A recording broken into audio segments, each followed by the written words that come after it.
Hi there, a very good day to you. Welcome back. Hari ini kita bakal bahas satu topik yang super duper penting buat TOEFL written structure ya, yaitu tentang kesalahan bentuk kata kerja atau misuse verb forms. Nah, ada 3 hal utama atau poin utama yang mau aku jelasin hari ini. Pertama ada modal verbs, yang kedua ada gerund versus infinitive, yang ketiga ada preposition. Nah, let's go to the first one ya. Jadi yang pertama banget kita ada modal verbs. Do you have any idea what is modal verbs? Nah, ya yang berhubungan dengan kata kerja ya. Modal verbs itu adalah kata bantu khusus dalam bahasa Inggris yang menunjukkan kemungkinan, izin, keharusan, atau kemampuan di antara 4 ini. Contohnya apa aja? Contohnya ada can, could, might, shall, should, will, sama would. Nah, setelah modal itu diharuskan pakai base verb. That's the rule ya. Nggak boleh ditambah s atau ed dan lain-lain. Pokoknya base yang verb 1. Contohnya tadi kan ada must ya. Kamu nggak boleh bilang you must study, nggak boleh ditambah ing atau he must studied, nggak boleh. Jadi harus he must study. Jadi must plus base form, oke? Atau nggak boleh ditambahin tuh, misalnya you must to study atau she should study it, misalnya ditambah ed.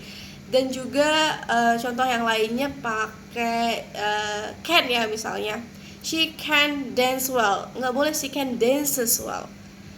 Kenapa? Karena ada modal, karena ada can. Tapi kalau nggak ada modal, ya she dances well. Tapi karena ada modal can, jadi she can dance well, nggak boleh ditambahin s. Ya harus benar-benar verb 1. Oke, let's go to the next one.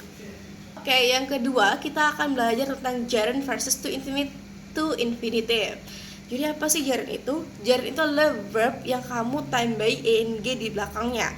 Contohnya dari swim ke swimming, read ke reading. Kalau to infinitive adalah to yang ditambahin base verb ya. Misalnya to play, to study gitu. Nah, ada hal yang harus kamu ketahui ya. Ada verb yang diikuti oleh gerund, yang harus diikuti oleh gerund. Ya, kamu harus gunain verb plus ing setelah verb berikut. Ada enjoy, avoid, consider, finish, suggest, admit, keep, mind ya. Contoh, she enjoys reading, nggak bisa she enjoys read ya. Atau they avoid eat, nggak bisa they avoid eating. Lalu kita juga ada verb yang diikuti to plus verb. Contoh, want, plan, decide, hope, promise, learn, agree, expect. Contoh, she wants to learn, nggak bisa she wants to learning. Atau he decided moving, harusnya he decided to move. Oke, ini sering banget nih dikasih jebakan ya, kayak decided playing gitu, salah kan?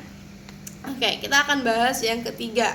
Yang ketiga itu ada after preposition, kamu harus gunakan gerund verb ing. Apa dulu sih tapi preposition itu?